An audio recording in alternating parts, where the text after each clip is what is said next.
Radio Tehran, শুরু হচ্ছে বিশ্ব সংবাদ।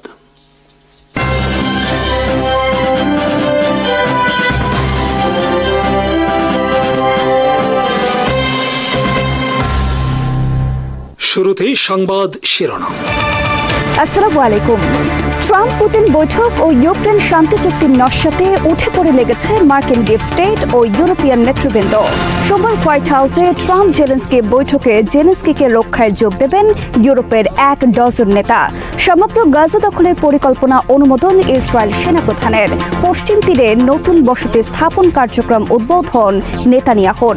নতুন দূরপাল্লার মেরিটাইম ড্রোন হাজির তুরস্কের, মোতায়েন মালয়েশিয়ার রণতরীতে। ট্রাম্প পুতিন বৈঠককে ব্যর্থ করার জন্য উঠে পড়ে লেগেছে যুক্তরাষ্ট্রের সমরাষ্ট্র নির্মাতা প্রতিষ্ঠান সহ ডিপ স্টেট ও ইউরোপের নেতৃবৃন্দ। সোমবার হোয়াইট হাউসে ডোনাল্ড ট্রাম্প বৈঠকে বসতে যাচ্ছেন ইউক্রেন প্রেসিডেন্ট ভলোদিমির জেলেনস্কি। এই বৈঠকে ডোনাল্ড ট্রাম্প যেন ইউক্রেন প্রেসিডেন্ট ভলোদিমির জেলেনস্কির ওপর কোনো ধরনের চাপ সৃষ্টি করতে না পারেন বা ফেব্রুয়ারির মতো অপমান করে বের করে না দেন, সেজন্য ইউরোপের 1 ডজনের বেশি নেতৃবৃন্দ ট্রাম্প জেলেনস্কি বৈঠকে যোগ দেবেন।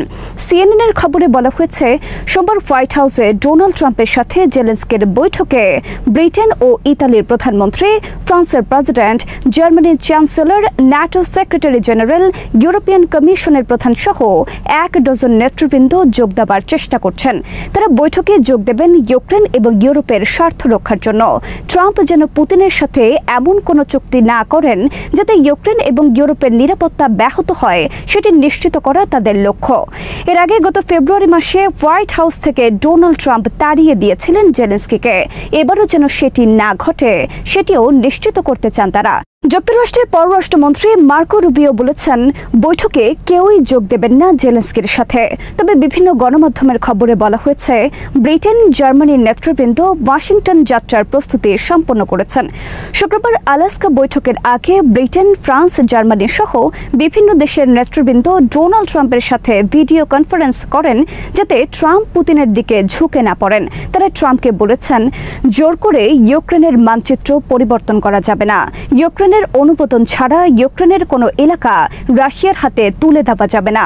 বৈঠকের পর খবর বেরিয়েছে, পুতিন ট্রাম্পকে একটি প্রস্তাব দিয়েছেন যেখানে ইউক্রেনের ডনবাস অঞ্চলকে রাশিয়ার কাছে ছেড়ে দিতে হবে এবং বিনিময়ে জাপোরিঝিয়া ও খারসনের বেশ কিছু এলাকার দখল ছেড়ে দেবে রাশিয়া।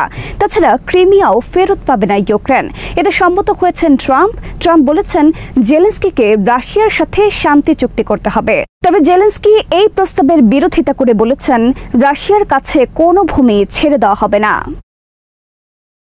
বিশ্লেষকদের মতে, ইউরোপিয়ান ইউনিয়নের নেতৃবৃন্দ যেভাবে জেলেনস্কির পক্ষে উঠে পড়ে লেগেছেন তাতে ট্রাম্প পুতিন বৈঠক সম্পূর্ণ ব্যর্থ হতে চলেছে এবং ভবিষ্যতে রাশিয়ার সাথে ইউক্রেনের শান্তি চুক্তির সম্ভাবনা কঠিন হয়ে পড়ছে। এক্ষেত্রে ডোনাল্ড ট্রাম্প ও তার প্রশাসনকে সম্পূর্ণরূপে উপেক্ষা করতে হবে ইউরোপের সমস্ত চাপ। সেটা কতটা তিনি করতে পারেন তা দেখার বিষয়।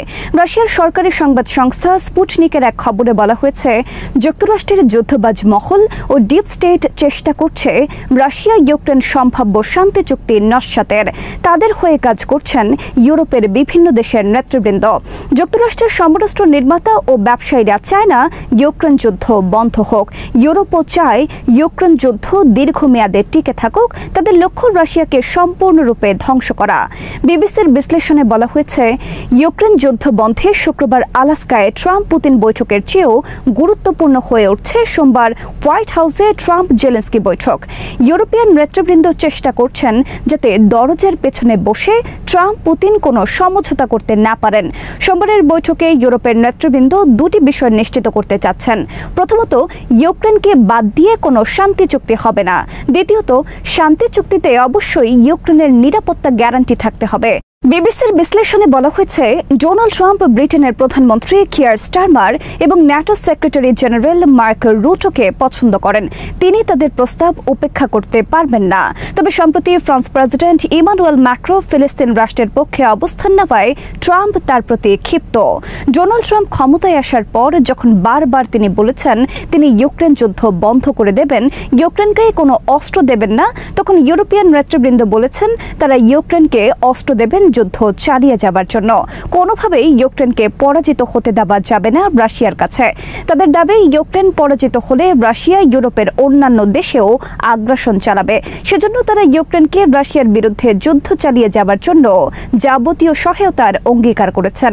তবে বাস্তবতা হলো যুক্তরাষ্ট্রের সহায়তা ছাড়া কেবল ইউরোপের সহায়তায় ইউক্রেনের পক্ষে একদিনও এই যুদ্ধে টিকে থাকা সম্ভব নয়।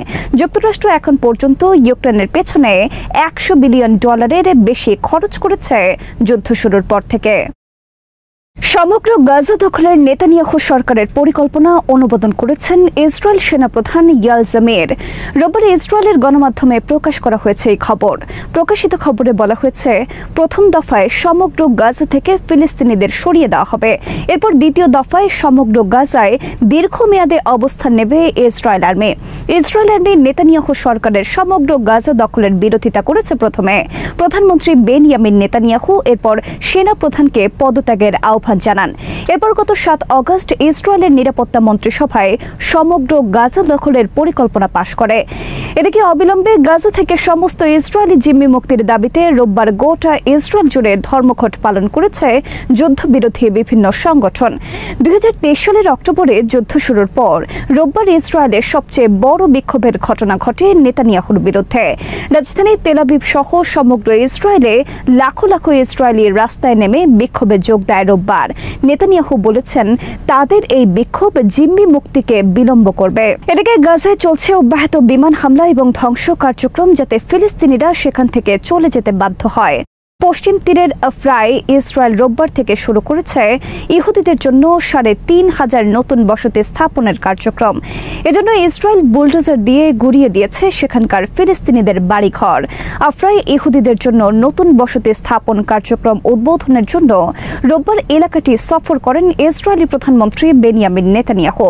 এ সময় তিনি বলেন, আমরা ফিলিস্তিন নামক রাষ্ট্র গঠনের স্বপ্ন গুড়িয়ে দিয়েছে। নেতানিয়াহু বলেন, ফিলিস্তিন নামক কোনো রাষ্ট্র থাকতে পারবে না, ফিলিস্তিন শুধু আমাদের। ইসরায়েল রাষ্ট্রের সীমানা আরও সম্প্রসারিত হবে ভবিষ্যতে। আমরা বৃহত্তর ইসরায়েল রাষ্ট্র প্রতিষ্ঠা করব এবং কেউ তা ঠেকাতে পারবে না। 3 দিন আগেও তিনি এই দাবি করেন এবং 31টি আরব দেশ এক যৌথ বিবৃতির মাধ্যমে প্রতিবাদ করেছেন নেতানিয়াহুর এই পরিকল্পনার। তুরস্কের সমরাস্ত্র নির্মাতা হাভেলসান নতুন দূরপাল্লার একটি মেরিটাইম ড্রোন হাজির করেছে। ড্রোনটির নাম বুঝবে। গোয়েন্দা কার্যক্রম, সার্ভিলেন্স, রিকনেসান্স সহ বিভিন্ন ধরনের সামরিক অপারেশনের অংশ নেবে এই ড্রোন। পাশাপাশি অনুসন্ধান ও উদ্ধার অভিযান, সীমান্ত পাহারা কার্যক্রমও পরিচালনায় ব্যবহার করা যাবে বুঝবে ড্রোন। আধুনিক এই ড্রোন হেলিকপ্টারের মতো উলম্ব উড্ডয়ন এবং অবতরণ করতে সক্ষম। নতুন এই ড্রোন সমুদ্র অভিযানের ক্ষেত্রে নতুন মাত্রা যুক্ত করতে যাচ্ছে। পূর্বে সমুদ্রের যেসব এলাকায় ড্রোন কার্যক্রম সম্ভব ছিল না, সেখানে এখন অপারেশন পরিচালনা করতে পারবে তুরস্ক। 5 কেজি ওজনের বিস্ফোরক নিয়ে টানা 6 ঘন্টা অপারেশন পরিচালনা করতে সক্ষম বুঝবে। দুর্যোগপূর্ণ আবহাওয়ায় বুঝবে ইলেকট্রনিক ওয়ারফেয়ার সহ অন্যান্য প্ল্যাটফর্মের সাথে যোগাযোগ স্থাপন করতে পারে। মালয়েশিয়ার 99 মিটার দীর্ঘ একটি রণতরীতে বুঝবে ড্রোন মোতায়েনের লক্ষ্যে হাভেলসান চুক্তি করেছে মালয়েশিয়ার ডেসান শিপ ইয়ার্ডের সাথে। বুঝবে ড্রোন তুরস্কের নৌশক্তি বৃদ্ধির ক্ষেত্রে নতুন একটি সংযোজন। ঝড়ের আগে বজ্রপাত, ইরানের পাশে রাশিয়া, চীন, ইউরোপের 3 দেশের সঙ্গে উত্তেজনা চরমে। কল্পনা করুন, এক প্রান্তে অন্ধকারাচ্ছন্ন আকাশ, অন্য প্রান্তে বজ্রপাত। মাটির গভীরে জমে উঠছে বিস্ফোরণের আগুন। সেই দৃশ্যই যেন বাস্তব রূপ নিয়েছে বিশ্ব কূটনীতির মঞ্চে। একদিকে ইরান, মধ্যপ্রাচ্যের শক্তিধর সাহসী খেলোয়াড়, অন্যদিকে ইউরোপের 3 বড় শক্তি ব্রিটেন, ফ্রান্স, জার্মানি। আর ঠিক এর মাঝখানে রাশিয়া ও চীন দাঁড়িয়ে আছে তেহরানের কাঁধে হাত রেখে। 2015 সালে ইতিহাস গড়া চুক্তি JCPOA এর উদ্দেশ্য ছিল স্পষ্ট। ইরান যেন পারমাণবিক অস্ত্র না বানায় আর বিশ্ব যেন নিরাপদ থাকে।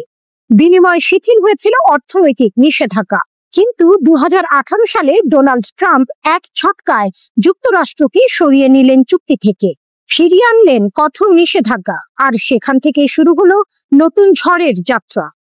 গত জুন ইসরায়েল হঠাৎ আক্রমণ করলো ইরানের পারমাণবিক স্থাপনায়। তাদের পাশে ছিল যুক্তরাষ্ট্র, কিন্তু ইরান নীরব থাকেনি। জবাব দিল তেল আবিব আর মার্কিন ঘাঁটিতে পাল্টা আঘাত হেলে।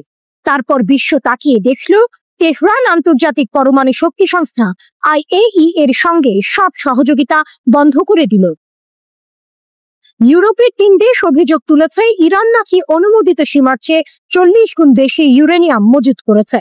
তেহরান বলেছে সবই মিথ্যা। তবুও ব্রিটেন, ফ্রান্স আর জার্মানি জাতিসংঘের মহাসচিবকে চিঠি লিখে হুঁশিয়ারি দিয়েছে, অগাস্টের মধ্যে ইরান যদি আলোচনায় না ফেরে তাহলে ফিরিয়ে আনা হবে পুরো নিষেধাজ্ঞা। অস্ত্র, প্রযুক্তি, ব্যাংকিং সবখানে তালা ঝুলিয়ে দেওয়া হবে। কিন্তু এখানে আসে নাটকীয় মোড়। ইরান আর একা নয়, তাদের পাশে দাঁড়িয়েছে 2 দানব, রাশিয়া আর চীন। পররাষ্ট্রমন্ত্রী আব্বাস আরাকচি ঘোষণা করলেন, আমরা নিষেধাজ্ঞা ঠেকাতে সর্বোচ্চ চেষ্টা করছি, এজন্য রাশিয়া ও চীনের সঙ্গে সমন্বয় করছি। তবে শত্রু যদি নতুন করে চাপিয়ে দেয়, আমাদেরও জবাব দেওয়ার মতো প্রস্তুতি আছে। অন্যদিকে ফ্রান্সের পররাষ্ট্রমন্ত্রী জন-নোবেল বারো হুমকি দিয়ে বললেন, ইরান যদি আন্তর্জাতিক নিয়ম না মানে অগাস্টের শেষ নাগাদ আবারও কঠোর নিষেধাজ্ঞা ফিরিয়ে আনা হবে। এই পুরো নাটকের ভেতরে লুকিয়ে আছে এক অনিবার্য সত্য। রাশিয়া, চীন, ইরান এই ত্রয়ী একসঙ্গে দাঁড়ালে ইউরোপীয় 3 দেশ তো বটেই, এমনকি যুক্তরাষ্ট্র শ্বাসরুদ্ধ পরিস্থিতিতে পড়বে। কারণ শক্তির সমীকরণ বদলে গেছে। আজকের ইরান কেবল পারস্যের ইতিহাস নয়, রাশিয়ার সামরিক ছায়া আর চীনের অর্থনৈতিক শক্তি নিয়েও সামনে দাঁড়াচ্ছে। শেষ দৃশ্যটা যেন সিনেমার মতোই খোলা প্রশ্ন। অগাস্টের শেষ নাগাদ কি হবে? নিষেধাজ্ঞার ঝড়ে নামবে, নাকি রাশিয়া চীনের দেয়াল ভেদ করে ইউরোপ পিছিয়ে যাবে? একটা জিনিস নিশ্চিত, যুদ্ধ হোক বা কূটনীতি, ইরানের গর্জন এখন আর একা নয়, তার পাশে দাঁড়িয়ে আছে বিশ্বের 2 পরাশক্তি। আর এ কারণে আজকের বার্তাটা স্পষ্ট। মধ্যপ্রাচ্যের আকাশে বজ্র গর্জন করছে, আর তার প্রতিধ্বনি শোনা যাচ্ছে লন্ডন, প্যারিস আর বার্লিন পর্যন্ত।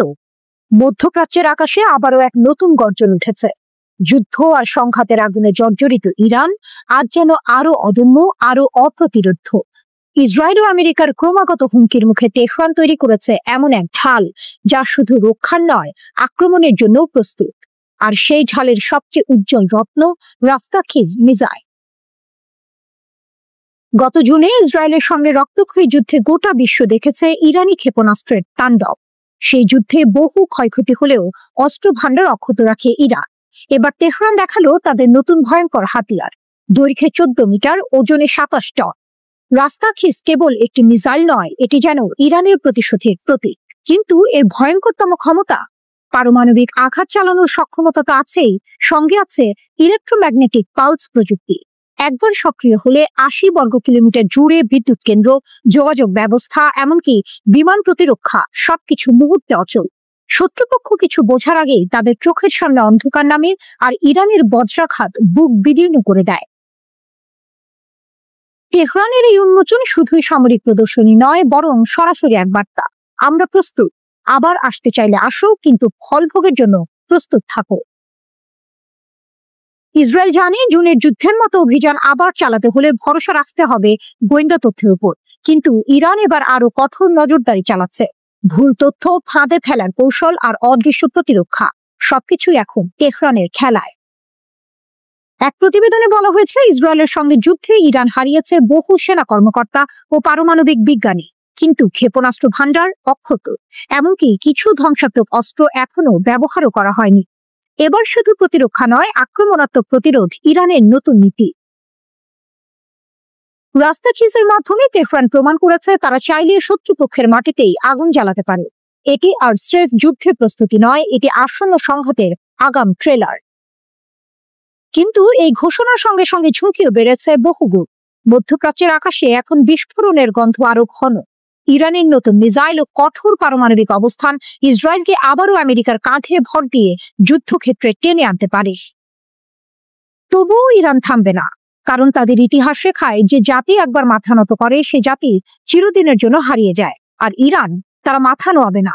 রাস্তাখিজ শুধু একটি অস্ত্র নয়, এটি এক অদম্য প্রতিজ্ঞা, যা তেহরানের আকাশে ধ্বনিত হয়, আমরা অটল, আমরা অপ্রতিরোধ্য। যুদ্ধের ময়দান বদলাচ্ছে, আর সেই বদলের মুখে দাঁড়িয়েছে ইরান, যেখান থেকে উঠে এসেছে এক প্রযুক্তির অদ্ভুত দানব, আবাবিল 3 ড্রোন। এই ছোট্ট কিন্তু মারাত্মক ড্রোনটি শুধু একটি যন্ত্র নয়, এটি ইরানের প্রতিরক্ষা ক্ষমতার প্রতীক, যেখানে কেবল অস্ত্রই নয়, বুদ্ধিমত্তা এবং কৌশল একসঙ্গে মিলেমিশে যুদ্ধের রূপান্তর ঘটাচ্ছে। আবাবিল 3 ড্রোন প্রথম তৈরি হয়েছিল আত্মঘাতী ড্রোন হিসেবে, যা 40 কিলোগ্রাম বিস্ফোরক বহন করতে পারত। কিন্তু এরপর এই ড্রোন তার পরিধি বাড়িয়ে নেয়, গুপ্তচর বৃত্তি, নজরদারি এবং এমনকি সশস্ত্র হামলার জন্য রূপান্তরিত হয়। এখন এটি একসঙ্গে গোয়েন্দা এবং আক্রমণাত্মক দুটো কাজ করে, যা ইরানের সামরিক পরিকল্পনায় এক নতুন মাত্রা যোগ করেছে। নকশার দিক থেকে আবাবিল 3 একেবারে আধুনিক। এর দেহ হালকা ওজনের যৌগিক উপাদানে তৈরি, যা ড্রোনটিকে বায়ুগতিবিদ্যার দিক থেকে অত্যন্ত নমনীয় এবং দ্রুত করে তোলে। 3 মিটার লম্বা এবং 4.5 মিটার ডানার দৈর্ঘ্য, যা এটিকে ছোট ছোট যানবাহন, মোবাইল গ্রাউন্ড ইউনিট বা এমনকি জাহাজ থেকেও উৎক্ষেপণযোগ্য করে তোলে। এর পিস্টন ইঞ্জিন 2 ব্লেড যুক্ত প্রপেটর চালায়, যা ড্রোনটিকে ঘন্টায় 150 থেকে 200 কিলোমিটার গতিতে ছুটতে সাহায্য করে। আর সবচেয়ে বিস্ময়কর কথা হলো 8 ঘন্টা পর্যন্ত বা 250 কিলোমিটার দূরত্ব পর্যন্ত এটি একটানা মিশন চালাতে পারে। একদম মারাত্মক এক প্রতিপক্ষ। ড্রোনটিতে রয়েছে উন্নত অপটিক্যাল সিস্টেম, যার মধ্যে আছে দিনের বেলায় ব্যবহারের ইলেকট্রো অপটিক্যাল ক্যামেরা এবং রাতের জন্য তাপীয় সেন্সর, যার মাধ্যমে দিনরাত নির্বিঘ্নে লক্ষ্যবস্তুর উপর নজরদারি ও গোয়েন্দা তথ্য সংগ্রহ সম্ভব।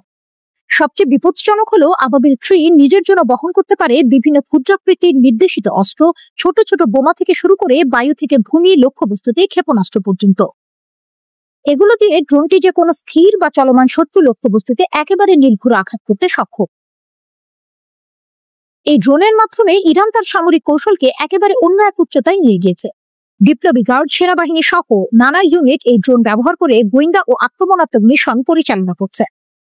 ইরান আজ নিজস্ব প্রযুক্তিতে যুদ্ধের নতুন চেহারা গড়ে তুলেছে।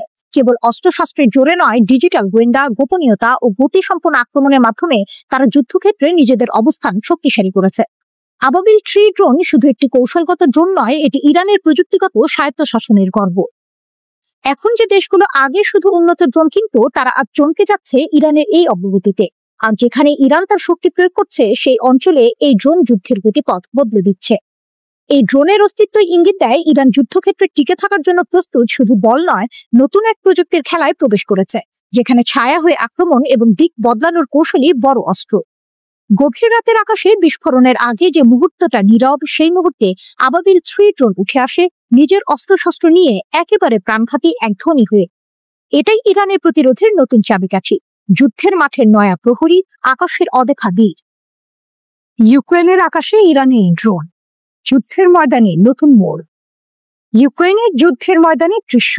রাশিয়ার রণক্ষেত্রে আজ যে অস্ত্র প্রতিধ্বনিত হচ্ছে, তার নেপথ্যে রয়েছে এক দুরন্ত সম্পর্ক, ইরান এবং রাশিয়া। পশ্চিমা দেশগুলোকে হতবাক করে দিয়ে ইরানের ডিজাইন করা শাহেদ 136 ড্রোন এখন ইউক্রেনের আকাশ দাপিয়ে বেড়াচ্ছে। এই ড্রোনগুলো তুলনামূলকভাবে সস্তা হলেও এর কার্যকারিতা মারাত্মক। এটি এতটাই সফল যে রাশিয়া এখন নিজেরাই এই ড্রোন তৈরি করতে শুরু করেছে। আলাবোগা ড্রোনের নতুন সাম্রাজ্য। মস্কো থেকে প্রায় 600 মাইল দূরে রাশিয়ার আলাবোগা নামক এক স্থানে গড়ে উঠেছে এক বিশাল ড্রোন কারখানা। এটি কোনো সাধারণ কারখানা নয়, বরং ইরানের ডিজাইন করা শাহেদ 136 ড্রোনের একটি নতুন উৎপাদন কেন্দ্র। সাম্প্রতিক সময়ে এই কারখানায় উৎপাদন এতটাই বেড়েছে যে পশ্চিমা গোয়েন্দা সূত্র বলছে এখন ইউক্রেন যুদ্ধে ব্যবহৃত 90% শাহেদ ড্রোনই রাশিয়ায় তৈরি হচ্ছে। স্যাটেলাইট ছবিতে দেখা যাচ্ছে এই কারখানা আরো সম্প্রসারিত হচ্ছে, নতুন ভবন ও থাকার জায়গা তৈরি হচ্ছে। রাশিয়ার এই স্বনির্ভরতা দেখে স্বয়ং ইরানও বিস্মিত। 2023 সালে রাশিয়া এবং ইরান $1.75 বিলিয়ন এক বিশাল চুক্তি করে। সেই চুক্তি অনুযায়ী রাশিয়া নিজেই শাহেদ ড্রোন তৈরি করতে পারবে। লক্ষ্য ছিল 2025 সালের সেপ্টেম্বরের মধ্যে 6000 ড্রোন তৈরি করা, কিন্তু রাশিয়া প্রায় 1 বছর আগেই সেই লক্ষ্যমাত্রা ছাড়িয়ে গেছে। এখন প্রতি মাসে আলাবোগা কারখানায় 500 এর বেশি ড্রোন তৈরি হচ্ছে। শুরুর দিকে ইরান এই উদ্যোগকে সমর্থন জানালেও রাশিয়ার উন্নত সংস্করণ দেখে তারা চমকে ওঠে। ইরানের বিশ্লেষক দায়েরি বলেন, রাশিয়া সবসময় বেশি নিতে চায় আর কম দিতে চায়, এটা ইরানের ক্ষেত্রেও প্রযোজ্য। এই দ্বিপাক্ষিক সম্পর্কের মধ্যে চাপা অসন্তোষ আরো গভীর। জানা গেছে রাশিয়া তাদের চুক্তির অধীনে ইরানকে যথাযথ অর্থ পরিশোধ করেনি। আন্তর্জাতিক নিষেধাজ্ঞার কারণে কিছু অর্থ আটকে গেছে এমন দাবি থাকলেও ইরানি কোম্পানি সাহারা থান্ডার বলছে তারা প্রাপ্য অর্থ পায়নি। আর সবচেয়ে বড় ধাক্কা আসে জুন মাসে। যখন ইসরায়েল 12 দিন ধরে ইরানের পারমাণবিক স্থাপনাগুলোতে হামলা চালায়। সেই সময় ইউক্রেন যুদ্ধে ইরানের কাছ থেকে ব্যাপক সামরিক সহায়তা পাওয়া সত্ত্বেও রাশিয়ার পক্ষ থেকে একটি দুর্বল ও প্রায় নীরব প্রতিক্রিয়া আসে। এই ঘটনা ইরানকে গভীরভাবে অসন্তুষ্ট করে। সম্প্রতি একটি বড় সামরিক পরিবহন বিমান মস্কো থেকে তেহরানে যায় এবং আবার ফিরে আসে। গোয়েন্দা সূত্রের মতে এই বিমানে রাশিয়ার S-400 এয়ার ডিফেন্স সিস্টেমের কিছু অংশ ছিল। যদিও রাশিয়া বা ইরান কেউই এই বিষয়ে কোনো মন্তব্য করেনি। এটি একটি ইঙ্গিত যে সামরিক সম্পর্ক এখনো পুরোপুরি ছিন্ন হয়নি। বিশ্লেষকরা বলছেন, সম্পর্ক যতই টানাপোড়েনের মধ্যে দিয়ে যাক না কেন, ইরান রাশিয়ার কাছ থেকে কিছু সুবিধা পাবে। মস্কোর কাছ থেকে সামরিক প্রযুক্তি, হার্ডওয়্যার এবং অর্থনৈতিক সহযোগিতা পাওয়ার আশা এখনো ইরানের আছে। একদল আরেক দলের প্রয়োজন মেটাতে গিয়ে তৈরি করছে এক নতুন রাজনৈতিক ও সামরিক সমীকরণ, যার পরিণতি এখনো অস্পষ্ট। তবে প্রশ্ন থেকেই যায়, এই সহযোগিতার আড়ালে কি রাশিয়া একাই লাভবান হচ্ছে, নাকি ইরানও কিছু পাচ্ছে? এবং এই জটিল সম্পর্ক ভবিষ্যতে কোন দিকে মোড় নেবে? হাসির মঞ্চে এক পরমাণু বিজ্ঞানী, বিশ্বাসঘাতকতার এক নির্মম গল্প। গল্পটা শুরু হয়েছিল নীরবে। এক ফাঁসি কার্যকর হয়েছে, খবরটা যেন প্রতিদিনকার সাধারণ এক ঘটনার মতো। কিন্তু এই সাধারণের আড়ালে লুকিয়েছিল এক চাঞ্চল্যকর সত্য, এক ভয়ঙ্কর বিশ্বাসঘাতকতার গল্প। এই ফাঁসির আসামি কোনো সাধারণ অপরাধী নয়। একসময় সে ছিল ইরানের গর্ব, এক পরমাণু বিজ্ঞানী। নাম তার রুজবে ভাদি। গুগলে তার নাম খুঁজলে দেখা যায় তার ক্যারিয়ার ছিল অত্যন্ত উজ্জ্বল। ইরানের পারমাণবিক শক্তি অর্জনের জন্য তার অবদান ছিল অপরিসীম। ডক্টরেট ডিগ্রিধারী এই বিজ্ঞানী 2011 সালে দেশের সবচেয়ে সেরা কিছু পরমাণু বিজ্ঞানীর সঙ্গে মিলে একটি গবেষণাপত্র লিখেছিলেন। তাদের এই গবেষণা ইরানের পারমাণবিক অগ্রগতির এক গুরুত্বপূর্ণ ধাপ ছিল। কিন্তু কে জানতো, দেশের উন্নতির জন্য দিনরাত পরিশ্রম করা এই মানুষটির ভেতরেই লুকিয়েছিল এক বিষাক্ত সাপ। ইরানের বিচার বিভাগ ঘোষণা করে ইসরায়েলের গুপ্তচর হিসেবে কাজ করার জন্য রুজবে ভাদির মৃত্যুদণ্ড কার্যকর করা হয়েছে। ইরানের এই বিশ্বাসঘাতকতার গল্পটা যেন এক সিনেমার প্লট। সেই জুন মাসে ইসরায়েলের সঙ্গে সংঘাতে যে কয়েকজন ইরানি পরমাণু বিজ্ঞানী শহীদ হয়েছিলেন, রুজবে তাদেরই একজন সহকর্মী ছিলেন। তিনি শহীদ বিজ্ঞানীদের সম্পর্কে গুরুত্বপূর্ণ গোপন তথ্য মোসাদের হাতে তুলে দিয়েছিলেন। এই তথ্যই হয়তো সেই হামলার কারণ। সরকার বলছে ভাদিকে অনলাইনে নিয়োগ করা হয়েছিল। মোসাদের একজন কর্মকর্তা তাকে যাচাই বাছাই করেন, তারপর তাকে কেবিন নামে পরিচিত একজন হ্যান্ডলারের কাছে হস্তান্তর করা হয়। মোসাদ বুঝতে পারে ভাদির কর্মক্ষেত্র ও তার পদমর্যাদা তাকে এক উচ্চ মূল্যবান উৎস করে তুলতে পারে। মোসাদ তাই তাকে সরাসরি তাদের সেরা একটি বিভাগের সাথে যুক্ত করে। তাকে প্রতি মাসে একটি ক্রিপ্টোকারেন্সি ওয়ালেটের মাধ্যমে অর্থ প্রদান করা হতো, যেন তার গতিবিধি বোঝা না যায়। ভাদিকে শুধু টাকা দিয়ে শান্ত করা হয়নি, তাকে দেয়া হয়েছিল একটি বিশেষ ফোন, ল্যাপটপ এবং 2টি ফ্ল্যাশ ড্রাইভ। এরপর তাকে দেয়া হয় গোপন তথ্য সংগ্রহের প্রশিক্ষণ। সফলভাবে প্রশিক্ষণ শেষে তিনি ইরানের সবচেয়ে স্পর্শকাতর ও গোপন তথ্য মোসাদের কাছে পাচার করা শুরু করেন।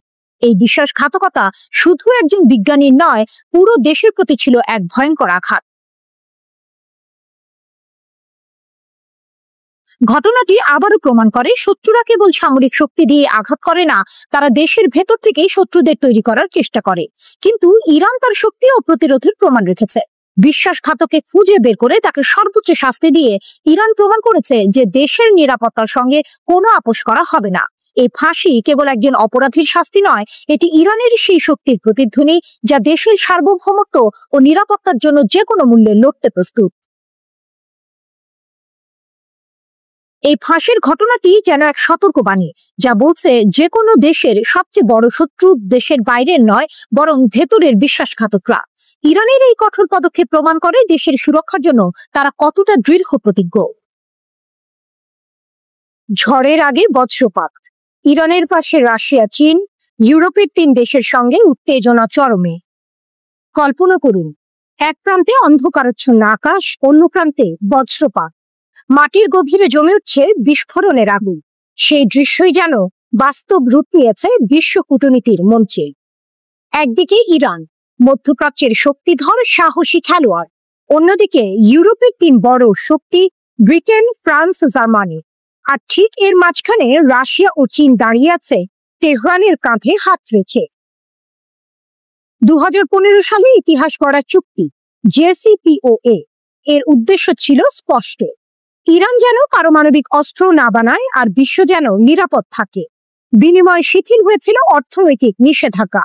কিন্তু 2018 সালে ডোনাল্ড ট্রাম্প এক ছটকায় যুক্তরাষ্ট্রকে সরিয়ে নিলেন চুক্তি থেকে, ফিরিয়ে আনলেন কঠোর নিষেধাজ্ঞা, আর সেখান থেকে শুরু হলো নতুন ঝড়ের যাত্রা।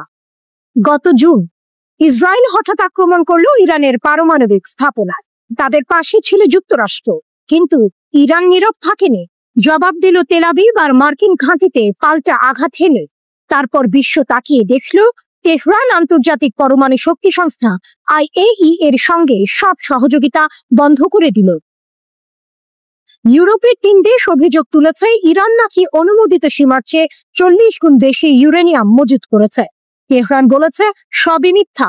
তবুও ব্রিটেন, ফ্রান্স আর জার্মানি জাতিসংঘের মহাসচিবকে চিঠি লিখে হুঁশিয়ারি দিয়েছে, অগাস্টের মধ্যে ইরান যদি আলোচনায় না ফেরে তাহলে ফিরিয়ে আনা হবে পুরো নিষেধাজ্ঞা।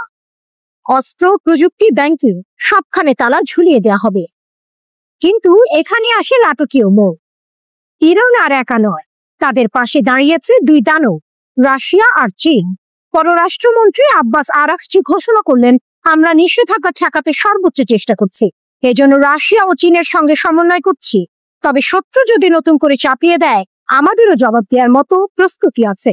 অন্যদিকে ফ্রান্সের পররাষ্ট্রমন্ত্রী জন-নোবেল বারো হুমকি দিয়ে বললেন, ইরান যদি আন্তর্জাতিক নিয়ম না মানে অগাস্টের শেষ নাগাদ আবারও কঠোর নিষেধাজ্ঞা ফিরিয়ে আনা হবে। এই পুরো নাটকের ভেতরে লুকিয়ে আছে এক অনিবার্য সত্য, রাশিয়া, চীন, ইরান এই ত্রয়ী একসঙ্গে দাঁড়ালে ইউরোপীয় 3 দেশ তো বটেই, এমনকি যুক্তরাষ্ট্র শ্বাসরুদ্ধ পরিস্থিতিতে পড়বে। কারণ শক্তির সমীকরণ বদলে গেছে। আজকের ইরান কেবল পারস্যের ইতিহাস নয়, রাশিয়ার সামরিক ছায়া আর চীনের অর্থনৈতিক শক্তি নিয়েও সামনে দাঁড়াচ্ছে। শেষ দৃশ্যটা যেন সিনেমার মতোই খোলা প্রশ্ন। অগাস্টের শেষ নাগাদ কি হবে? নিষেধাজ্ঞার ঝড়ে নামবে, নাকি রাশিয়া চীনের দেয়াল ভেদ করে ইউরোপ পিছিয়ে যাবে? একটা জিনিস নিশ্চিত, যুদ্ধ হোক বা কূটনীতি, ইরানের গর্জন এখন আর একা নয়, তার পাশে দাঁড়িয়ে আছে বিশ্বের 2 পরাশক্তি। আর এ কারণে আজকের বার্তাটা স্পষ্ট, মধ্যপ্রাচ্যের আকাশে বজ্র গর্জন করছে, আর তার প্রতিধ্বনি শোনা যাচ্ছে লন্ডন, প্যারিস আর বার্লিন পর্যন্ত। পুতিন কি ইরানকে পারমাণবিক বোমা তৈরিতে সাহায্য করছেন? গোপন এক রাতের অন্ধকার সফরে শুরু হয় এই গল্প। একদল ইরানি বিজ্ঞানী চুপিসারে পা রেখেছিলেন রাশিয়ার মাটিতে। তাদের মিশন ছিল অত্যন্ত গোপনীয়। এই সফরের পেছনে লুকিয়েছিল একটা গভীর পরিকল্পনা, যা বিশ্বের রাজনৈতিক মানচিত্রকে বদলে দিতে পারে। সবার মনে একটাই প্রশ্ন, পুতিন কি তবে ইরানকে পারমাণবিক অস্ত্র তৈরিতে সাহায্য করছেন? এই প্রশ্নের জবাব খুঁজতে গিয়ে ফাইন্যান্সিয়াল টাইমসের এক চাঞ্চল্যকর প্রতিবেদন যেন এক সিনেমার প্লট উন্মোচন করেছে। প্রতিবেদন অনুযায়ী 2024 সালের অগাস্ট মাসে ইরানের একদল বিজ্ঞানী গোপনে রাশিয়া সফর করেন। তাদের লক্ষ্য ছিল শুধু সাধারণ প্রযুক্তি নয়, এমন কিছু দ্বৈত ব্যবহারের প্রযুক্তি জোগাড় করা যা সামরিক কাজেও ব্যবহার করা যায়। এই 5 সদস্যের দলের নেতৃত্বে ছিলেন একজন পরমাণু পদার্থবিদ আলী কালভান্দো, যিনি ইরানের সামরিক গবেষণা সংস্থা SPND এর একজন জ্যেষ্ঠ কর্মকর্তা। এই সংস্থাটি পারমাণবিক অস্ত্র কর্মসূচির সাথে সরাসরি যুক্ত। দলের মধ্যে একজন সামরিক গোয়েন্দা কর্মকর্তাও ছিলেন, যা এই সফরের উদ্দেশ্যকে আরো রহস্যময় করে তোলে। ফাইন্যান্সিয়াল টাইমস গোপন সূত্রের বরাতে এই তথ্য ফাঁস করে।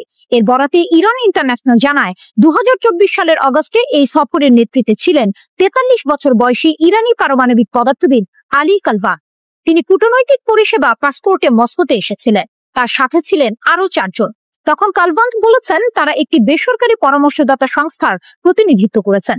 কিন্তু এখন পশ্চিমা কর্মকর্তারা জানান, প্রতিনিধি দলটিতে একজন সামরিক কাউন্টার ইন্টেলিজেন্স অফিসার এবং ইরানের প্রতিরক্ষামূলক উদ্ভাবন ও গবেষণা সংস্থা SPND-র সাথে যুক্ত সদস্যরা ছিলেন। ইরানি প্রতিনিধি দল রাশিয়ার বিজ্ঞানীদের সাথে দেখা করে এবং এমন সব কোম্পানি পরিদর্শন করে যারা অত্যন্ত সংবেদনশীল প্রযুক্তি নিয়ে কাজ করে। তাদের আগ্রহের মূল কেন্দ্রবিন্দু ছিল ট্রিটিয়াম নামক একটি হাইসোটপ, যা পারমাণবিক ওয়ারহেড তৈরিতে অপরিহার্য। এই সফর শুরুর আগে তারা এক চিঠিতে ট্রিটিয়াম, স্ট্রন্টিয়াম 90 এবং নিকেল 63 এর মতো সংবেদনশীল উপাদানগুলো সরবরাহের অনুরোধ করে। এই উপাদানগুলো সামরিক ক্ষেত্রে ব্যবহারের জন্য অত্যন্ত গুরুত্বপূর্ণ। এই সফর থেকে এক নতুন সত্য সামনে এসেছে। এতদিন ধরে রাশিয়া পারমাণবিক ইরানের ঘোর বিরোধী ছিল, কিন্তু এই গোপন সফর প্রমাণ করে যে মস্কোর অবস্থান হয়তো বদলাচ্ছে। বিশ্লেষকরা মনে করেন ফেডারেল সিকিউরিটি সার্ভিসের অনুমোদন ছাড়া এই ধরনের সফর ও প্রযুক্তিগত আলোচনা সম্ভব নয়। এর অর্থ রাশিয়া হয়তো এখন ইরানের পারমাণবিক উচ্চাকাঙ্ক্ষাকে গোপনে সমর্থন করছে। এই খবরটি এমন এক সময় প্রকাশিত হয়েছে যখন ইরান তার পারমাণবিক সক্ষমতা দ্রুত বাড়াচ্ছে। মার্কিন কর্মকর্তারা বলছেন ইরান আনুষ্ঠানিকভাবে ঘোষণা না করলেও খুব দ্রুত পারমাণবিক বোমা তৈরি করতে সক্ষম। ইরানের এই সক্ষমতা নিয়ে পশ্চিমা বিশ্ব জুড়ে উদ্বেগ বাড়ছে। জুন মাসে ইসরায়েলি বাহিনী SPND সদর দপ্তরে হামলা চালিয়েছিল, যেখানে বেশ কয়েকজন বিজ্ঞানী নিহত হন। এই হামলাগুলো সত্ত্বেও ইরান তার পারমাণবিক কর্মসূচিকে এগিয়ে নিয়ে যাচ্ছে। এই ঘটনাগুলো ইঙ্গিত দিচ্ছে ইরান পারমাণবিক শক্তিধর রাষ্ট্রে পরিণত হতে পারে, আর তার পেছনে হয়তো রয়েছে রাশিয়ার নীরব সমর্থন। ইরান যেমন তার শক্তি বৃদ্ধির জন্য দৃঢ় প্রতিজ্ঞ, তেমনি রাশিয়াও হয়তো আমেরিকার প্রভাব কমাতে তাদের পুরনো অবস্থান থেকে সরে আসছে। আকাশের ছায়াযুদ্ধ, ইরানের নতুন বার্তা, প্রতিরক্ষার আড়ালে আক্রমণের ইঙ্গিত। ভাবুন, এক উত্তেজনাপূর্ণ দৃশ্য। মধ্যপ্রাচ্যের আকাশে যুদ্ধ বিমান ঘুরে বেড়াচ্ছে, ক্ষেপণাস্ত্রের হুমকি চারপাশে। ঠিক তখনই ইরান জানিয়ে দিল, আমাদের আকাশ অজেয়। এই ঘোষণাটা শুধু সামরিক দম্ভ নয়, বরং এক গভীর কৌশলগত বার্তা। 16ই আগস্ট ইরানের গুরুত্বপূর্ণ বিমান প্রতিরক্ষা ঘাঁটি কমের ফর্দ এয়ার ডিফেন্স বেজে পৌঁছান Khatam Al Anbiya air defence commander brigadier general. তিনি ঘাঁটির বিভিন্ন অংশ ঘুরে দেখেন, সেনাদের সাথে কথা বলেন এবং শহীদ যোদ্ধাদের স্মরণ করেন, যারা গত জুনে ইসরায়েলের সঙ্গে 12 দিনের যুদ্ধে প্রাণ হারিয়েছেন। জেনারেল স্পষ্ট জানিয়ে দেন, দেশের সার্বভৌমত্ব রক্ষায় বিমান প্রতিরক্ষা বাহিনী প্রথম সারির ঢাল। শত্রুর যে কোনো আক্রমণ আকাশেই থামিয়ে দেওয়া হবে। এই বার্তাটা শুধু প্রতিরক্ষা নিয়ে নয়, বিশ্লেষকরা বলছেন ইরান আসলে বোঝাতে চাইছে তারা শুধু আকাশ পাহারা দিচ্ছে না, সক্রিয় প্রতিরক্ষার কৌশল নিয়েছে। মানে যদি হামলা আসে আকাশে থামানো হবে, আবার একই সঙ্গে শত্রুর ঘাঁটিতেও পাল্টা আঘাত যাবে। বার্তার আড়ালে বার্তা, শত্রুর উদ্দেশ্যে সতর্কতা। যুক্তরাষ্ট্র সম্প্রতি ইরানের পারমাণবিক স্থাপনায় হামলার হুমকি দিয়েছে। ইরান জানিয়ে দিল, আকাশ প্রতিরক্ষা ব্যবস্থা দাঁড়িয়ে আছে, যে কোনো মুহূর্তে আক্রমণ ঠেকাতে প্রস্তুত। জনগণের উদ্দেশ্যে আত্মবিশ্বাস, শহীদ সেনাদের স্মরণ আর আকাশ প্রতিরক্ষার শক্তি তুলে ধরে জনগণকে আশ্বস্ত করা, আপনারা নিরাপদ। কূটনৈতিক ইঙ্গিত, ইরান বোঝাতে চাইছে তারা একেবারেই দুর্বল নয়, বরং প্রতিপক্ষের সামরিক শক্তিকে পাল্টা চ্যালেঞ্জ করতে সক্ষম। ইরানের শক্তি কতটা? ইরান বলছে তাদের প্রতিরক্ষা ব্যবস্থা অজেয়। সত্যিই তাদের হাতে আছে বাভার 373 নামের উন্নত প্রতিরক্ষা ব্যবস্থা, যা S-400 এর সমকক্ষ বলে দাবি। আধুনিক রাডার, যা একসাথে বহু লক্ষ্য শনাক্ত করতে পারে। আকাশ প্রতিরক্ষা ড্রোন ও মিসাইল, যেগুলো আগেও মার্কিন ড্রোন ভূপাতিত করে দেখিয়েছে। তবে প্রশ্ন থেকেই যায়, আধুনিক মার্কিন ও ইসরায়েলি প্রযুক্তির সঙ্গে সত্যি কি পাল্লা দিতে পারবে ইরানের আকাশ প্রতিরক্ষা, নাকি এই ঘোষণা মূলত রাজনৈতিক ও মনস্তাত্ত্বিক বার্তা, যা জনগণকে সাহসী রাখার জন্যই বেশি। এবার কাল্পনিক দৃশ্য, মধ্যপ্রাচ্যের আকাশ অন্ধকার, দূরে গর্জন করছে যুদ্ধ বিমান। হঠাৎ রাডারের স্ক্রিনে ধরা পড়ে শত্রুর ছোড়া মিসাইল। ইরানের প্রতিরক্ষা ঘাঁটি সতর্ক হয়েছে, সাইরেন বাজতে থাকে। একটা ক্ষেপণাস্ত্র ছুটে আসে আর মুহূর্তের মধ্যেই সেটাকে আঘাত করে ধ্বংস করে দেয় ইরানের প্রতিরক্ষা মিসাইল। কমান্ডারের কণ্ঠ ভেসে আসে, আমাদের আকাশ ভেদ করা যাবে না, আঘাত করলে পাল্টা জবাব হবে আরো কঠিন। এভাবেই শত্রুদের জবাব দিবে ইরান। গল্পটা শুরু হয় রাতের আঁধারে, যখন তেহরানের সরু গলিগুলোতে রহস্যের জাল বুনছিল বাতাস। শুধু তেহরান নয়, ছড়িয়ে ছিটিয়ে থাকা অন্যান্য শহরেও চলছিল এক গোপন খেলা। ইসরায়েলি গোয়েন্দা সংস্থা মোসাদের এজেন্টরা ছড়িয়ে পড়েছিল ইরানের মাটিতে এক অদৃশ্য সাপ হয়ে। তাদের লক্ষ্য দেশের গোপনীয় তথ্য পাচার করা, অস্থিতিশীলতা তৈরি করা। কিন্তু তাদের চাল ছিল ত্রুটিপূর্ণ, কারণ ইরানের গোয়েন্দারা তাদের এই ছায়া যুদ্ধকে গভীরভাবে পর্যবেক্ষণ করছিল। নীরবে দক্ষতার সাথে তারা 21 জনকে চিহ্নিত করল। তাদের মধ্যে 20 জনকেই গ্রেপ্তার করা হয়েছে এবং এদেরকে হাতে নাতে ধরেছে ইরানের গোয়েন্দা মন্ত্রণালয়। এই এজেন্টরা শুধু তথ্য পাচারকারী ছিল না, তাদের মধ্যে অনেকে দেশের গুরুত্বপূর্ণ বিষয়ে হস্তক্ষেপের পরিকল্পনাও করছিল। গ্রেপ্তার হওয়া এই এজেন্টদের মধ্যে একজন নারীও ছিলেন, যিনি আপাত দৃষ্টিতে একজন সাধারণ ব্যবসায়ী হিসেবে নিজেকে পরিচয় দিয়েছিলেন। কিন্তু তার ফোন থেকে উদ্ধার হওয়া কিছু এনক্রিপ্টেড বার্তা ফাঁস করে দেয় তার আসল পরিচয়। এই গ্রেপ্তারগুলো ছিল ইরানের জন্য একটি বড় বিজয়, যা দেশের নিরাপত্তা ব্যবস্থাকে আরো শক্তিশালী করে তোলে। কিন্তু এখানেই গল্পের শেষ নয়, বরং এর শুরু। কারণ এর পরপরই ঘটে গেল এক ভয়াবহ ঘটনা, যা সমগ্র ইরানকে নাড়িয়ে দিল। তেহরানের কেন্দ্রীয় কারাগারে রুজবে ভাদি নামে একজন ব্যক্তির মৃত্যুদণ্ড কার্যকর করা হয়। তার অপরাধ মোসাদের হয়ে গুপ্তচর বৃত্তি করা। রুজবে একসময় দেশের একজন খ্যাতিমান পারমাণবিক বিজ্ঞানী ছিলেন, কিন্তু অর্থের লোভ এবং প্রতিশোধের নেশা তাকে অন্ধকার পথে নিয়ে যায়। তিনি ইরানের পারমাণবিক কর্মসূচির সংবেদনশীল তথ্য ইসরায়েলি গোয়েন্দা সংস্থাকে ফাঁস করে দিচ্ছিলেন। তার মৃত্যুদণ্ড ছিল এক কঠোর বার্তা। ইরানের বিচার বিভাগ স্পষ্ট করে দেয়, দেশের নিরাপত্তার সাথে কোনো আপোষ নয়। এই ঘটনার পরপরই আরও একটি চাঞ্চল্যকর ঘটনা প্রকাশ্যে আসে। তেহরানের দক্ষিণ পূর্বাঞ্চলে একটি সন্ত্রাসী সেল ভেঙে দিয়েছে ইরানি নিরাপত্তা বাহিনী। Islamic Republic news agency IRNA অনুসারে এই সেলটি মোসাহেদিন ই খালক অর্গানাইজেশন MKO এর সাথে সম্পর্কিত ছিল। এই দলটি জনশৃঙ্খলা বিঘ্নিত করার এবং অস্থিতিশীলতা সৃষ্টির পরিকল্পনা করছিল, তবে তাদের পরিকল্পনা ব্যর্থ হয়ে যায়।